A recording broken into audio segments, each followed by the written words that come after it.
Mr. Speaker, I was making the point that we should restrain our comments, because in many cases, when you go into the records, the time these lands were sold out or were granted are normally not what is put out. And I just want to put for the records that UNESCO is still occupying their office premises close to the police headquarters.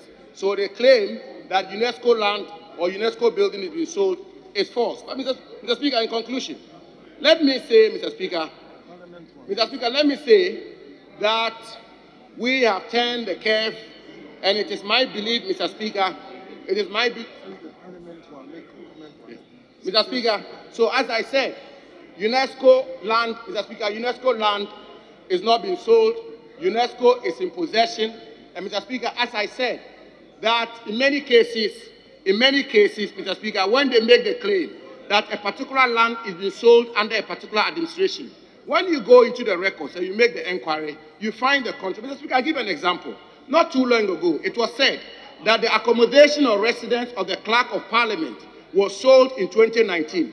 Mr. Speaker, I want to submit to this House, a House of record, and I want Hansa to capture it, that my checks at the Lands Commission suggest that the Clerk of Parliament's accommodation or residence was sold in 2015 and not 2019. Mr.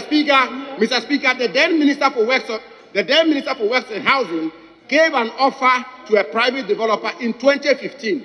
A lease was granted to the developer in 2015. These records are unimpeachable. It happened in 2015 and not 2019. It just so happened that the developer, having bought the land in 2015, having been given an offer letter in 2015, having been granted a lease in 2015, took possession in 2019. So by all intents and purposes, Mr. Speaker, the land was sold in 2015 and not 2019. Thank you.